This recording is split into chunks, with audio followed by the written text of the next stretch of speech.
इस कहानी का मुख्य किरदार एक लड़का होता है जिसके पास खुद को ठीक कर लेने की एक अजीब और असाधारण शक्ति होती है। बचपन में एक दिन वह पेड़ की टहनी पर चढ़कर पक्षी का घोंसला लेने की कोशिश करता है। तभी एक कौवा उसकी तरफ उड़ता है और वह नीचे गिर जाता है, लेकिन उसका शरीर अपने आप इतनी तेजी से ठीक हो जाता है कि उसके दोस्त उसे मॉन्स्टर कहने लगते हैं। यह सुनकर वह लड़का बहुत टूट जाता है। समय बीतता है और वही लड़का बड़ा होकर जवान बन जाता है। एक दिन सड़क पर चलते हुए डोंगसू नाम का यह युवक कुछ गुंडों द्वारा रोका जाता है। उसे जबरदस्ती पकड़कर एक कमरे में ले जाया जाता है, जहां एक आदमी उसके शरीर से उसके अंग निकालने लगता है ताकि उन्हें अपराधियों के गिरोह को बेचा जा सके। तभी उस आदमी को फोन आता है और वह कमरे से बाहर चला जाता है। उसी समय डोंगसू का शरीर अपने आप ठीक होना शुरू कर देता है। वह बिस्तर से उठता है और अपनी एक आंख को फिर से सही जगह पर लगा लेता है। तभी वह आदमी वापस आ जाता है और यह देखकर चीखने लगता है। डर के मारे डोंगसू घबरा जाता है और उसकी दूसरी आंख नीचे गिर जाती है। वह वहां से भागने में सफल हो जाता है, लेकिन तब से उसकी एक ही आंख बचती है। एक दिन डोंगसू अकेले बैठकर गिटार बजा रहा होता है। तभी उसे अपनी गायब आंख में तेज दर्द महसूस होता है। वह अपनी सही आंख ढक लेता है और उसे एक कंप्यूटर स्क्रीन पर एक ज्योतिषीय गोला, कई अजीब वस्तुएं और एक रहस्यमय घर दिखाई देता है। फिर वह एक आंसू गिरते हुए देखता है। उसे शक होता है कि शायद उसकी आंख किसी और में ट्रांसप्लांट कर दी गई है। वह सोचता है कि काश उसने उस दिन अपनी दोनों आंखें वापस ले ली होती। उसी सुबह सड़क के बीचों बीच रखी एक खूबसूरत कला मूर्ति को देखने के लिए लोगों की भीड़ इकट्ठा होती है। कुछ ही देर में उस मूर्ति से खून बहने लगता है।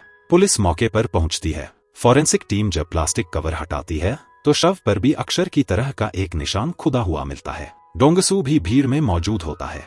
इसके बाद हम देखते हैं कि डोंगसू एक पुराने कबाड़ खाने में काम करता है। वहां उसका बॉस 3 गुंडों द्वारा पीटा जा रहा होता है क्योंकि गलती से उसकी गाड़ी उनसे टकरा गई थी। वे मुआवजे की मांग करते हैं। डोंगसू अपने बॉस को बचाने के लिए आगे आता है। तीनों गुंडे उसे बेरहमी से पीटते हैं। उनमें से एक चाकू से वार करता है, लेकिन डोंगसू बचने की कोशिश नहीं करता। उसका एक कान कटकर गिर जाता है और उसकी आंख पर लगा पट्टा हट जाता है। उसे देखकर गुंडे उसे मॉन्स्टर कहकर भाग जाते हैं। बचपन का दर्द फिर से ताजा हो जाता है और डोंगसू रोने लगता है। तभी उसका कान वापस अपनी जगह जुड़ जाता है। उधर गुंडे उस अजीब एक आंख वाले आदमी के बारे में बात करते हैं। तभी एक लंबा आदमी उन्हें पकड़कर जबरदस्ती पूछताछ करता है। वहीं दूसरी ओर वही गिरोह का सरगना अपने लोगों को आदेश देता है कि उस भागे हुए शिकार को ढूंढो। एक लंबे बालों वाला आदमी अफसोस जताता है कि बूढ़ा डॉक्टर उस अमर शरीर वाले आदमी को भागने दे गया। उनका मानना होता है कि अगर वे किसी अमर शरीर वाले को पकड़ लें तो बहुत अमीर बन सकते हैं। सरगना डोंगसू को लेजेंडरी कनेक्ट कहता है। उसी समय एक लड़की सुनने वाले उपकरण की मदद से उनकी पूरी बातचीत सुन लेती है। एक दिन डोंगसू सड़क पर चलता हुआ एक स्ट्रीट सिंगर को वही गाना गाते सुनता है जो उसने खुद कंपोज किया था। पूछने पर सिंगर बताता है कि उसने इंटरनेट से उस गाने को रीमिक्स किया है क्योंकि ओरिजिनल क्वालिटी अच्छी नहीं थी। उसी समय वह व्यक्ति भी वही गाना सुन रहा होता है जिसके पास डोंगसू की आंख है। डोंगसू की आंख में तेज दर्द होता है और आईने में उसे एक आंख दिखाई देती है। उधर वह दूसरा आदमी भी म्यूजिक बंद कर देता है। डोंगसू उस जगह लौटता है जहां उसका ऑपरेशन हुआ था। वहां उसे वही गुंडे मिलते हैं जिन्होंने उसे पहले फंसाया था। वे उसका पीछा करते हैं। एक रहस्यमयी लड़की भी उनका पीछा कर रही होती है।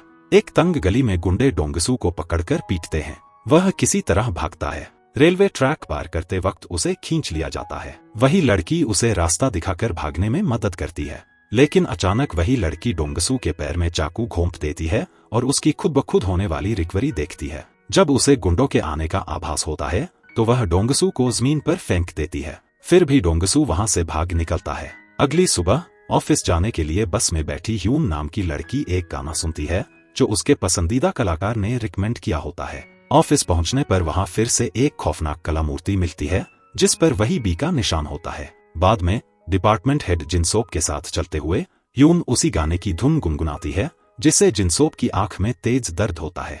उसी समय डोंगसू भी उस लड़की को एक विशाल मूर्ति के पास देखता है और उसे याद आता है कि वह वहां पहले भी जा चुका है। एक युवा पुलिसकर्मी वरिष्ठ अधिकारियों को सोशल मीडिया कमेंट्स दिखाता है जिनमें अलग अलग भाषाओं में लोग उस कातिल की कला की तारीफ कर रहे होते हैं और उसके अगले काम का इंतजार कर रहे होते हैं। घर पर नूडल्स बनाते वक्त डोंगसू की आंख फिर दर्द करने लगती है। उसे हाथ से बने स्केच और लाशों पर बने निशान दिखाई देते हैं। वह इंटरनेट पर केस देखता है और समझ जाता है कि उसकी आंख अब एक सीरियल किलर के पास है। उधर पुलिस को भी उन जगहों पर एक आंख वाले आदमी की मौजूदगी का शक होता है और डोंगसू को संदिग्ध मान लिया जाता है। डोंगसू सच्चाई जानने के लिए एक ज्योतिषी के पास जाता है। वह बी के निशान और ज्योतिषीय गोले के बारे में पूछता है। ज्योतिषी बताती है कि यह प्लूटो का प्रतीक है। जिन 2 दिनों में हत्याएं हुई उन दिनों प्लूटो और वीनस का संयोग था, जिसे मृत्यु और कला का मेल माना जाता है। अगला संयोग 20 और 25 अक्टूबर को होगा, जो 6 जनवरी तक चलेगा। वही कातिल नए आर्ट वर्क्स बनाने की तैयारी करता हुआ दिखाया जाता है। डोरबेल बजती है। जब वह दरवाजा खोलता है तो सामने हियोन खड़ी होती है। उसका रवैया ठंडा होने के बावजूद वह अंदर आने की इजाजत मांगती है। अंदर आते ही वह घर की सफाई की तारीफ करती है। इस पर जिनसोप मजाकिया अंदाज में पूछता है कि क्या वह भी ऐसे ही क्लीन होना चाहती है। इसके बाद हियोन बाथरूम में जाती है, अपनी शर्ट के बटन खोलती है और एक जोशीली रात के लिए खुद को तैयार करती है। दोनों के बीच काफी पैशनेट पल आते हैं। सब कुछ खत्म होने के बाद हियोन कमरे को ध्यान से देखने लगती है और जिनसोप के ऑफिस में चली जाती है। वहां उसे अजीब अजीब स्केच और उन पर खून के निशान दिखाई देते हैं। यह देखते ही वह घबरा जाती है।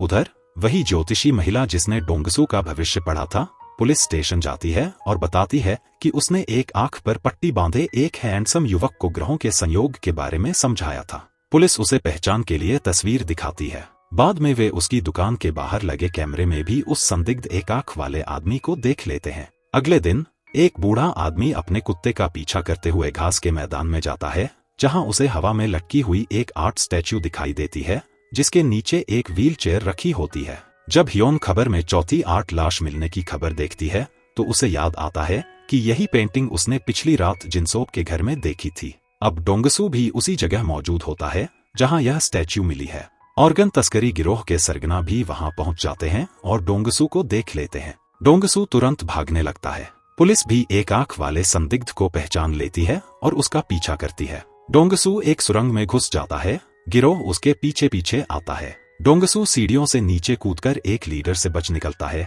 लेकिन दूसरा लीडर उसे पकड़ लेता है। डोंगसू उससे लड़कर उसे गिरा देता है। तभी वह लीडर कुल्हाड़ी से डोंगसू का हाथ काट देता है।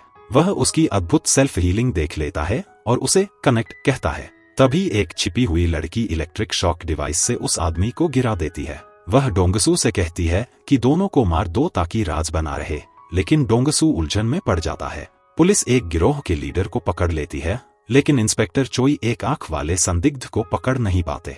रहस्यमयी लड़की डोंगसू को वहां से ले जाती है और बताती है कि वह इन लोगों के लिए पैसों की खान है। वह डोंगसू का फोन लेकर नंबर एक्सचेंज करती है और अपना नाम चोई इरांग बताती है, लेकिन डोंगसू उसे अनदेखा कर अकेला चला जाता है। इसके बाद वह कंपनी पहुंचता है और मोंगहुन से मदद मांगता है। फिर वह जिनसियो से अकेले में बात करने को कहता है। जिनसियो उसे छत पर ले जाती है और बताती है कि उसने पिछली रात उसका स्केचबुक देखा था, जिसमें बनी तस्वीरें बिल्कुल उन आर्टवर्क्स जैसी थी। जिनसोप कहता है कि उसने ये सब इंटरनेट पर देखा और बनाया था, लेकिन फिर वह मान लेता है कि केस आज ही सामने आया था और वही स्केच उसकी नोटबुक के आखिरी पन्ने पर था। वह सच छिपाना छोड़ देता है।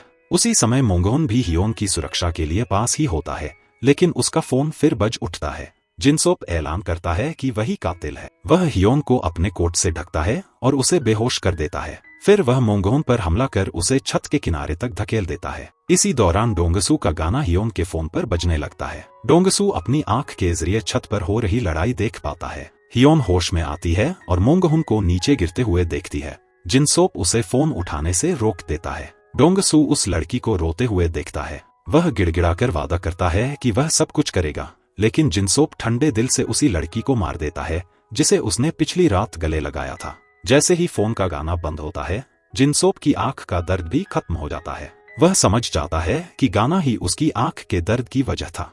इरांग भी डोंगसू की हालत को पूरी तरह नहीं समझ पाती। डोंगसू कंपनी की मंजिल नंबर पता करता है और अफरातफरी के बीच अंदर घुस जाता है। ऊपर पहुंचते ही कर्मचारियों को हियोन की लाश मिलती है। जिनसोप चुपचाप सीढ़ियों से नीचे उतर जाता है। डोंगसू एक ऐसे आदमी को देखता है जिसकी जैकेट कातिल जैसी लगती है और उसका पीछा बाथरूम तक करता है। गलती से वह उसे कातिल समझ लेता है, लेकिन वह कर्मचारी गुस्से में बाहर चला जाता है। डोंगसू एक बंद कमरे का दरवाजा खटखटाता है। अंदर जिनसोप होता है, जो नुकीली चीज से डोंगसू के हाथ पर वार करता है। तभी सिक्योरिटी गार्ड आते हैं और जिप्टाई से डोंगसू को पकड़ लेते हैं। बाथरूम में डोंगसू को कातिल जैसे काले जूते दिखाई देते हैं और वह उन्हें उठा लेता है। जिनसोप उसकी सेल्फ हीलिंग देख लेता है। डोंगसू को बाहर घसीट लिया जाता है। जीजंग डोंगसू को देखकर तुरंत पकड़ लेती है और मान लेती है कि उसी ने हियोन पर हमला किया है। लोग उसकी बची हुई आंख देखकर डर जाते हैं। जिनसोप आसानी से वहां से निकल जाता है। सिक्योरिटी गार्ड डोंगसू की आंख पर पट्टी बांधकर उसे पुलिस को सौंपने ही वाला होता है। तभी एक महिला कर्मचारी स्टन गन से गार्ड को गिरा देती है। वह वही डिवाइस डोंगसू को दे देती है और डोंगसू इरांग के साथ भाग निकलता है। दो पुलिस वाले सीसीटीवी फुटेज देखते हैं और पाते हैं कि डोंगसू के घुसने का समय हत्याओं से मेल नहीं खाता। इसके बाद वे उस रहस्यमयी लड़की की फुटेज देखते हैं जो जबरदस्ती एक कर्मचारी का आईडी कार्ड लेती है। बाद में पुलिस जिनसोप से पूछताछ करती है और उससे कोर्ट के बारे में सवाल करती है। जियोंग पुलिस से कहती है कि निर्दोष लोगों को परेशान न करें, लेकिन जिनसोप उसके बचाव से संतुष्ट नहीं लगता। इंस्पेक्टर चोई कहता है कि जिनसोप एक नार्सिसिस्ट है। वह कर्मचारियों के जूतों को देखकर चिढ़ जाता है। डोंगसू इरांग को अपने ठिकाने पर ले जाता है और उसकी असली पहचान पूछता है। इरांग बताती है कि वह एक नॉवेलिस्ट है और कनेक्ट प्रजाति पर लिखना चाहती है। बचपन में एक बार उसे ट्रक से बचाने के लिए एक कनेक्ट बच्चा घायल हो गया था, जो पल भर में ठीक हो गया और गायब हो गया। कनेक्ट की अमर देह की कहानी सुनकर उसने जांच शुरू की। ऑर्गन तस्करों की पोस्ट देखकर उसने कमेंट किया और उनसे मिलने गई। उसने उनके ऑफिस में लिसनिंग डिवाइस लगाई थी, जिससे उसे डोंगसू के बारे में पता चला। वह बताती है कि ये लोग जोंगड़ो फार्मास्यूटिकल कंपनी से जुड़े हैं और डोंगसू से साथ में जांच करने को कहती है। डोंगसू कहता है कि उसकी पहली प्राथमिकता सीरियल किलर को पकड़ना है और वह अपनी आंख की कहानी भी बताता है। इरांग उसकी आंख पर पट्टी हटाकर उसे सनग्लासेस पहनाती है। एक स्टोर पर डोंगसू का वांटेड पोस्टर देखकर वह बाहर निकल जाता है। तभी उसकी आंख फिर दर्द करने लगती है। उसी समय जिनसोप गाना बजाकर अपने शक की पुष्टि करता है। गाना बंद होते ही दर्द रुक जाता है। डोंगसू समझ जाता है कि उसकी आंख उसके गाने पर प्रतिक्रिया करती है। इरांग चेतावनी देती है कि अगर उसका राज खुल गया तो उसकी जिंदगी तबाह हो सकती है। कुछ समय के लिए जांच उसी पर छोड़ने को कहती है। डोंगसू कबाड़ खाने के मालिक की मदद कर रहा होता है। तभी रेडियो पर कलाकार जेड का नया गाना बजता है, जिसे वह लोनली गिटार मैन के गाने का कवर बताता है। डोंगसू खुश हो जाता है कि उसका नाम लिया गया। एक प्रोफेशनल आर्टिस्ट जिनसोप तुरंत कलाकार जेड से मिलने जाता है ताकि इस गाने को अपने विज्ञापन के लिए खरीदे। वह कंपोजर के बारे में पूछता है, लेकिन जेड बताता है कि वह उससे कभी नहीं मिला। अंत में पुलिस पकड़े गए गैंगस्टर से पूछताछ करती है, जो कहता है कि वह तो बस पेट कम करने के लिए दौड़ रहा था। पुलिस डोंगसू को रिहा कर देती है क्योंकि उसकी हिरासत की अवधि पूरी हो चुकी होती है और उसके खिलाफ कोई ठोस सबूत नहीं होता। दूसरी ओर लंबे बालों वाला आदमी अपने जूनियर वूजिन को फोन करता है और उसे आदेश देता है कि उस ऑफिस कर्मचारी पर कड़ी नजर रखे जिसकी आंख में इम्प्लांट किया गया है। वे दोनों उस जादुई आंख को वापस पाने की योजना पर बात करते हैं। लंबे बालों वाला आदमी कहता है कि वह ऑफिस कर्मचारी वैसे भी ज्यादा दिन नहीं जिएगा। कुछ देर बाद लंबे बालों वाले आदमी को पता चलता है कि उसका हैमस्टर गायब है। वह हर कोना छान मारता है और आखिरकार एक लिसनिंग डिवाइस ढूंढ लेता है। वह उसे तोड़ देता है और समझ जाता है कि यह सब उस नॉवेलिस्ट लड़की का काम है। लड़की बहाना बनाती है कि उसके लैपटॉप की बैटरी खत्म हो गई थी और वह सिर्फ प्लग लगाने आई थी। गुंडे को शक हो जाता है कि शायद वह लड़की कनेक्ट प्रजाति के बारे में उनसे भी ज्यादा जानती है। उधर इरांग भी बाहर निकलती है और अब उसे पढ़ी लिखी दिखने के लिए चश्मे की जरूरत नहीं रहती। वह वूजिन का पीछा करती है जो फोन पर लंबे बालों वाले आदमी से बात कर रहा होता है। वूजिन उसी बिल्डिंग के सामने खड़ा होता है जहां जिनस मौजूद है। जिनस अपने अगले शिकार का अध्ययन करते हुए अपने दर्द को दबाने की कोशिश करता है, लेकिन अचानक दर्द बढ़ने से वह गिर पड़ता है। इरांग डोंगसू को बताती है कि अपराधी किसी गंभीर बीमारी से पीड़ित लगता है और शायद ज्यादा दिन जीवित नहीं रहेगा। उसी समय डोंगसू की दाहिनी आंख में फिर तेज दर्द होने लगता है। जिनस डोंगसू को वह ड्राइंग दिखाता है जिसमें डोंगसू बना होता है और उस पर लिखा होता है, इस बार मैं खुद तुम्हें ढूंढने आऊंगा, मेरा इंतजार करना। वह अपने अगले आर्ट वर्क के बारे में भी बताता है जो एक एलिमेंट्री स्कूल से जुड़ा होता है और उस पर अपना साइन करता है। डोंगसू सड़क पर चल रहा होता है, तभी उसे पहले वाला स्ट्रीट सिंगर मिल जाता है। वह उसे बताता है कि उसने कलाकार जेड के कवर पर आधारित एक नया गिटार सॉन्ग बनाया है और डोंगसू से उसे एंजॉय करने को कहता है। जैसे ही डोंगसू गाना सुनता है, उसकी आंख फिर दर्द करने लगती है। उसे पता चलता है कि जिनस पास ही एक कार में बैठा है। डोंगसू उसका पीछा करता है, लेकिन पुलिस उसे रोक लेती है और गिरफ्तार कर लेती है। इंस्पेक्टर चोई उसे पुलिस स्टेशन बुलाता है। असल में यह जिनस का बिछाया हुआ जाल होता है ताकि डोंगसू पुलिस के हाथों फंस जाए। उधर जिनस डॉक्टर को ढूंढकर उसके साथ मारपीट करता है और पूछता है कि उसकी आंख के बारे में सब कुछ बताए जो जिंसियों में ट्रांसप्लांट की गई थी।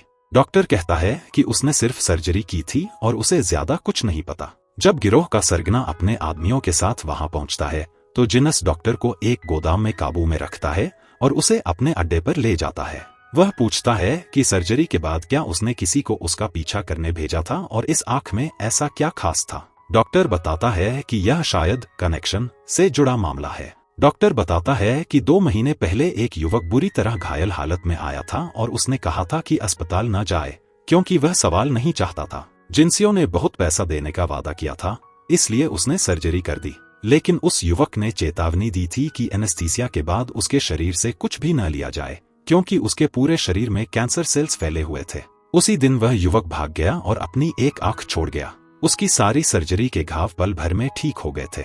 इसी वजह से डॉक्टर ने वह आंख लेकर जिंसियों में इम्प्लांट कर दी, यह देखने के लिए कि उसमें कुछ खास है या नहीं। डॉक्टर यह भी बताता है कि साल 2000 में जॉन्डो फार्मास्यूटिकल कंपनी ने एक खास पौधे से जुड़ी खोज की थी जिसे कनेक्ट कहा गया। कुछ लोग मानते हैं कि इसका संबंध अमरता से है, जो कैंसर के आखिरी स्टेज के मरीजों के लिए वरदान हो सकता है। यह सब सुनने के बाद जिनस ठंडे दिल से डॉक्टर को मार देता है और बेरहमी से हंसता है। पुलिस जबरदस्ती पूछताछ करके यह मान लेती है कि डोंगसू ही कातिल है क्योंकि वह हर मर्डर सीन पर मौजूद था। डोंगसू बताता है कि उसे एक साथ 2 जगह देखने की क्षमता है, लेकिन यह तभी होता है जब उसकी आंख में दर्द होता है। एक अफसर बहुत आक्रामक हो जाता है तो इंस्पेक्टर चोई उसे बाहर जाने का इशारा करता है और खुद नरमी से पूछताछ करता है। वह कहता है कि वह डोंगसू की बातों पर भरोसा करता है। इंस्पेक्टर चोई डोंगसू से पूछता है कि आंख के दर्द के दौरान उसे कौन सी तस्वीरें दिखती हैं। डोंगसू बताता है कि अगला शिकार एलिमेंट्री स्कूल की लड़कियां हो सकती हैं।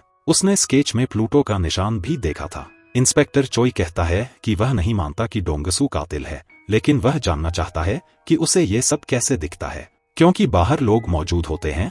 इंस्पेक्टर चोई उसे छत पर ले जाता है। वहां डोंगसू अपनी हथकड़ी से हाथ निकालकर अपनी सेल्फ हीलिंग शक्ति दिखाता है। वह बताता है कि उसे हाल ही में पता चला है कि उसके शरीर को कनेक्ट कहा जाता है। अब जो कुछ अपराधी देखता है वही डोंगसू भी देख पाता है। तभी इंस्पेक्टर चोई को कॉल आता है कि डोंगसू के फिंगरप्रिंट्स तक रजिस्टर नहीं है, यानी वह कानूनी रूप से इस दुनिया में मौजूद ही नहीं है। डोंगसू समझ जाता है कि इंस्पेक्टर ने उससे झूठ बोला था और उस पर भरोसा नहीं करता। वह बाकी हथकड़ियों से भी निकलने लगता है और इंस्पेक्टर पर भरोसा करने का पछतावा करता है। पुलिस हालात काबू में करने के लिए हवा में फायर करती है, लेकिन डोंगसू बिना डरे नीचे कूद जाता है। उसकी सेल्फ हीलिंग फिर काम करती है और वह पुलिस स्टेशन से भाग निकलता है। इंस्पेक्टर चोई उसे पकड़ नहीं पाता। उधर इरांग डोंगसू को कॉल करती है, लेकिन संपर्क नहीं हो पाता। तभी उसके हाथ में कट लग जाता है और खून बहने लगता है। गिरोह का बॉस अपने आदमियों को डॉक्टर को घसीट कर ले जाने वाले का पता लगाने का आदेश देता है। उसे वूजिन का फोन आता है कि जिनस कल से घर नहीं लौटा है, तो वह उसके घर में घुसकर तलाशी लेने को कहता है। इरांग वूजिन का पीछा करते हुए डोंगसू का फोन उठाती है, लेकिन वह अचानक गायब हो जाता है। तभी वह पीछे से इरांग पर चाकू से हमला करता है। इरांग मुकाबला करती है और उसे गिरा देती है। इसके बाद डोंगसू एक एलिमेंट्री स्कूल में पेट्रोल बम फेंकता है और पुलिस को फोन करके धमकी देता है कि वह शहर के सभी एलिमेंट्री स्कूल जला देगा। वह कहता है कि अगर कोई बच्चा बाहर निकला तो वह कभी वापस नहीं आएगा। न्यूज में यह खबर आतंकवादी धमकी के रूप में फैल जाती है। जिनस यह खबर देखकर समझ जाता है कि गिटार मैन उसके प्लान को रोकने की चाल चल रहा है। उसी समय डोंगसू देखता है कि कलाकार जेड उसके गाने की तारीफ करते हुए कमेंट करता है। डोंगसू कहता है कि आर्टिस्ट जेड सबसे बेहतरीन है और जेड उसके साथ परफॉर्म करने की इच्छा जताता है। डोंगसू अभी खुश ही होता है कि अचानक उसकी आंख फिर दर्द करने लगती है। जिनस कुछ लिखकर ऐसा करता है कि डोंगसू उसे पढ़ सके और अपना फोन नंबर छोड़ देता है। डोंगसू तुरंत उसे कॉल करता है। जिनस ठंडे अंदाज में कहता है कि अब बहुत देर हो चुकी है क्योंकि खेल नए स्टेज में पहुंच चुका है। सच जानना है तो खुद ढूंढो। अगली सुबह एक गांव वाले को बांध के नीचे उगजुन की लाश मिलती है। डोंगसू घर लौटकर इरांग को बताता है कि लोगों को पता चल गया है कि वह एक कनेक्ट है, इसलिए अब वह भी खतरे में है। इसके बाद इरांग डोंगसू को लड़कियों और पुलिस से छिपाने के लिए एक छोड़े हुए थिएटर में ले जाती है। वहीं इरांग सच्चाई बताने का फैसला करती है। वह डोंगसू से चाकू से खुद को काटने को कहती है और उसका जख्म बहुत तेजी से भरने लगता है। इरांग भी डोंगसू की तरह एक कनेक्ट है। वह कहती है कि जब डोंगसू को उसकी दूसरी आंख वापस मिल जाएगी तब वह उसे अपने बारे में सब कुछ बताएगी। जब डोंगसू उसे पट्टी हटाने को कहता है तो इरांग बताती है कि यह पट्टी लोगों को उसके कनेक्ट होने का पता न चलने देने के लिए है। यह उसके लिए ताबीज जैसी है, लेकिन शायद अब इसकी जरूरत नहीं रही। डोंगसू भी खुश होता है कि उसे अपने जैसा कोई मिला है। इरांग चाकू से अपने हाथ पर एक लकीर बनाती है और डोंगसू के हाथ पर भी। फिर दोनों अपने हाथों को आपस में जोड़ लेते हैं और एक दूसरे को चूमते हैं। उधर आर्टिस्ट जेड एक नाइट क्लब में मस्ती कर रहा होता है। पार्किंग की ओर जाते समय जिनसेप उसे पीटकर बेहोश कर देता है और उसके साथ मौजूद महिला को भी बेरहमी से मारता है। आंख पर पट्टी बांधे जिनसेप दावा करता है कि आर्टिस्ट जेड ने उसका गाना चुरा लिया था। इसके बाद जिन आर्टिस्ट जेड को घसीटकर ले जाता है। डोंगसू इरांग के साथ सो रहा होता है कि अचानक उसकी आंख में तेज दर्द उठता है। उसे दिखता है कि अपराधी उस स्केच को फाड़ रहा है जिस पर वह काम करने वाला था। सामने व्हीलचेयर से बंधा आर्टिस्ट जेड होता है। जिनसेप उससे जबरदस्ती डोंगसू के लिखे गाने के बोल फुसफुसाकर कहलवाता है, उन्हें फोन में लिखता है और धमकी देता है कि अगर डोंगसू नहीं आया तो यह आदमी उसकी अगली कृति बनेगा। फिर वह आर्टिस्ट जेड पर हमला करता है। जिन गुंडों ने डोंगसू का मांस काटा था वे अंगतस्करी गिरोह के 2 सरगनाओं को कबाड़खाने ले जाते हैं और वहां के बूढ़े मालिक पर जोर जबरदस्ती शुरू कर देते हैं। उसी वक्त छोड़े हुए थिएटर में डोंगसू और इरांग कैमरे के जरिए गुंडों को देखते हैं। थोड़ी देर बाद डोंगसू को एक वीडियो मिलता है जिसमें कबाड़खाने के बूढ़े को बांधकर रखा गया होता है और उसे 15 मिनट में आने को कहा जाता है। इरांग डोंगसू को बाहर निकलने का रास्ता दिखाती है और कहती है कि यहाँ का मामला वह संभाल लेगी। डोंगसू निकल जाता है, तभी गुंडे अंदर घुस आते हैं। इरांग हाथ में छोटा सा इलेक्ट्रिक शॉकर लेकर उनके सामने आती है। एक को गिराकर भागती है, लेकिन सरगना उसे रोक लेता है। डोंगसू कबाड़खाने पहुंचता है और देखता है कि उसका मालिक जमीन पर बंधक बना रखा गया है। गुंडे डोंगसू पर हमला कर उसे गिरा देते हैं और जंजीरों से लटका देते हैं। लंबा तगड़ा आदमी अपने आदमियों को बूढ़े को निपटाने का आदेश देता है। डोंगसू उससे भिड़ता है। लड़ाई के बाद उसके आदमी को हरा देता है।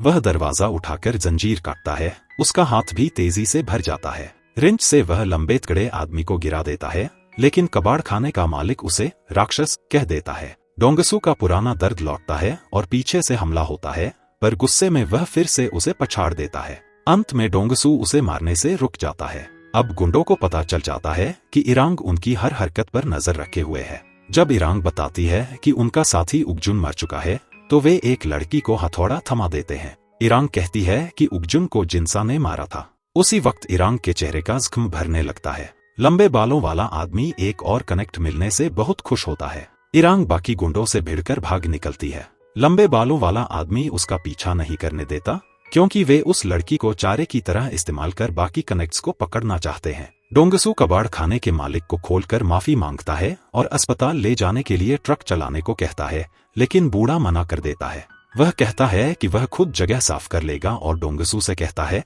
कि ना घायल हो और ना पकड़ा जाए। डोंगसू सिर हिलाकर उसे धन्यवाद देता है, ठीक वैसे ही जैसे बचपन में वह उसे यहाँ लाया करता था। बाहर निकलते ही इरांग वहाँ मौजूद होती है। डोंगसू खुद को दोष देता है कि उसकी वजह से बूढ़ा और आर्टिस्ट जेड फंस गए। इरांग उसकी तारीफ करती है कि बच्चों को बचाने के लिए वह आतंकवादी कहलाने तक को तैयार था। गलती उसकी नहीं, बल्कि उस शख्स की है जिसने उसकी आंख छीनी। लोग उनसे डरेंगे, उन्हें राक्षस कहेंगे और उनके शरीर तक छीनने की कोशिश करेंगे। डोंगसू शायद अपनी ताकत की वजह से अकेली जिंदगी जिए, लेकिन इरांग अलग है। कनेक्ट होने का सच जानने के बाद उसने अपनी असाधारण क्षमताओं के बारे में और सीखना शुरू कर दिया है। अगर यह दुनिया उन्हें स्वीकार नहीं करेगी तो उन्हें ही इसे जीतकर हुकूमत करनी होगी, क्योंकि वे एक श्रेष्ठ जाति हैं। जब डोंगसू कहता है कि सिर्फ 2 लोगों से कुछ नहीं होगा, तो इरांग बताती है कि वह जल्द ही दूसरों से मिलेगा। तभी डोंगसू की दाईं आंख में फिर दर्द उठता है। उधर जिनसेप कैंसर कोशिकाओं के फूट पड़ने से खून की खांसी करने लगता है।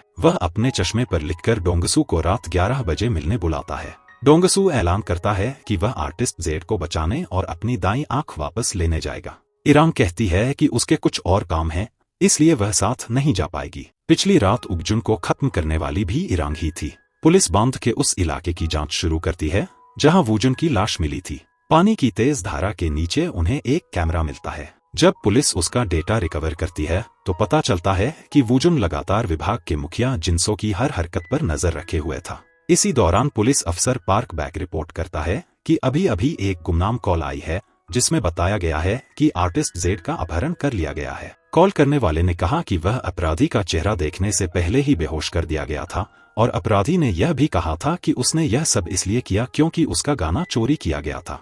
पुलिस नाइट क्लब के सीसीटीवी फुटेज देखने लगती है। पुलिस अफसर पार्क का मानना होता है कि अपराधी डोंगसू है क्योंकि उसने आंख पर पट्टी बांध रखी थी, लेकिन इंस्पेक्टर चोई बताता है कि वुजुन ने ही भेष बदलकर सारा इल्जाम डोंगसू पर डालने की कोशिश की थी। डोंगसू तय की गई जगह पर जिन्स से मिलने पहुंचता है। तभी एक कार आती है जिसमें डोंगसू के द्वारा बनाया गया संगीत बज रहा होता है। जिन्स कार से उतरता है और बहुत सावधानी से गैस मास्क पहन लेता है। वह छिपी हुई कई जगहों से जहरीली गैस छोड़ने के लिए बटन दबाने लगता है। डोंगसू हमला करने दौड़ता है, लेकिन घने जहरीले धुएं के आगे टिक नहीं पाता और बेहोश हो जाता है। उधर इरांग एक छोड़े हुए पार्क में जाती है। जीपीएस देखने पर उसे पता चलता है कि डोंगसू बहुत तेज रफ्तार से मूव कर रहा है। डोंगसू अब जिन्सों के हाथों पकड़ा जा चुका होता है और उसे एक कार में बांधकर कहीं ले जाया जा रहा होता है। बिग ब्रदर किम अपने जूनियर को फोन करके इरांग के ठिकाने के बारे में पूछता है। वही जूनियर इरांग का पीछा करते हुए एक एम्यूजमेंट पार्क तक पहुंचता है, लेकिन इरांग उसे बड़ी आसानी से निपटा देती है और उसका फोन भी तोड़ देती है। बिग ब्रदर किम अपने भरोसेमंद लंबे बालों वाले जूनियर को बताता है कि इरांग और डोंगसू अलग हो चुके हैं और यह बात वे अपने सीनियर्स को नहीं बताएंगे। इरांग एक अंधेरी जगह के अंदर जाकर जीजुन नाम के आदमी को जगाती है। उसका शरीर बहुत लंबा है और चेहरा अजीब सा है। इरांग उसे कहती है कि इस बदबूदार गुफा से बाहर निकलो, किसी बेहतर जगह चलो और उन सबको खत्म करो जो उनकी ताकत का फायदा उठाने की हिम्मत करते हैं। डोंगसू होश में आता है और देखता है कि जिसने उसकी आंख चुराई थी वही अब जिनसेप की अगली रचना बनने की तैयारी कर रहा है। डोंगसू जिन्स से गुजारिश करता है कि वह आर्टिस्ट जेड और बाकी मासूम लोगों को अब और नुकसान न पहुंचाए, लेकिन जिन्स कहता है कि दुनिया की नजर में तुम और मैं दोनों ही राक्षस हैं। हम रोशनी और अंधेरे की तरह, मर्द और औरत की तरह दो विपरीत ध्रुव हैं, लेकिन अगर हम एक हो जाए तो कुछ बिल्कुल परफेक्ट बन सकते हैं। वह डोंगसू से पूछता है कि क्या वह चाहता है कि जिन्स अपना दिमाग उसके शरीर में डाल दे ताकि वे दोनों एक हो जाए। इसके बाद जिन्स आर्टिस्ट जेड पर प्रयोग शुरू कर देता है। डोंगसू आर्टिस्ट जेड से माफी मांगता है और खुद को अकेला गिटार बजाने वाला आदमी बताता है। जिन्स दोनों की छोटी उंगलियां आपस में जोड़ देता है। सच में डोंगसू की छोटी उंगली आर्टिस्ट जेड की उंगली से जुड़ जाती है। डोंगसू का विशेष शरीर उसकी उंगली से भी जुड़ सकता है। जिन्स कहता है कि अगर डोंगसू उससे जुड़ने के लिए राजी हो गया तो वह आर्टिस्ट जेड को छोड़ देगा, वरना आर्टिस्ट जेड ही जिनसेप की अगली रचना बनेगा। डोंगसू आर्टिस्ट जेड को तुरंत छोड़ने के लिए कहता है, लेकिन जिन्स उसे बेहोश कर देता है ताकि अपनी योजना पूरी कर सके।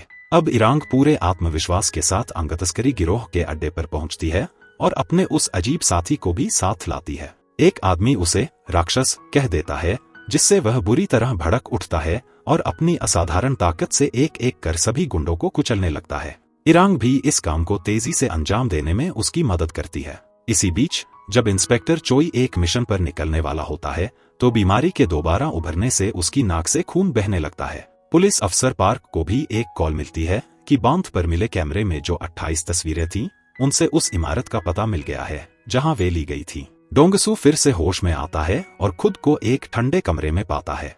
उसके सामने आर्टिस्ट जेड का शरीर जमी हुई हालत में रखा होता है। आर्टिस्ट जैक डोंगसू से बिना इजाजत उसका गाना इस्तेमाल करने और उसे अपराधी तक पहुंचने से रोकने के लिए माफी मांगता है। इसके बाद वह शांति से दम तोड़ देता है। डोंगसू रोते हुए कहता है कि उसका रीमिक्स वाकई बहुत शानदार था और वह उसे धन्यवाद देना चाहता था। इस गहरे आक्रोश से डोंगसू का शरीर और मजबूत हो जाता है। डोंगसू अपने हाथ अलग कर हथकड़ियों से निकल जाता है और अपनी हीलिंग पावर से शरीर को पूरी तरह ठीक कर लेता है, लेकिन कमरा अब भी पूरी तरह बंद होता है। इरांग अपने दोस्त को वहां लेकर आती है, लेकिन उससे कहती है कि उसने बहुत ज्यादा ऊर्जा खर्च कर ली है, इसलिए थोड़ा आराम करे। वह जमीन पर बैठकर सो जाता है। तभी डोंगसू बाहर से इरांग की आवाज सुनता है, लेकिन जिन्सो उस पर हमला कर देता है। वह जान जाता है कि इरांग भी एक कनेक्ट है और उससे उसकी आनुवंशिक शक्ति के बारे में पूछता है। इरांग जवाब देती है, क्या तुम डोंगसू का शरीर लेकर मेरे साथ बच्चे पैदा करना चाहते हो या मेरा शरीर लेकर डोंगसू के साथ?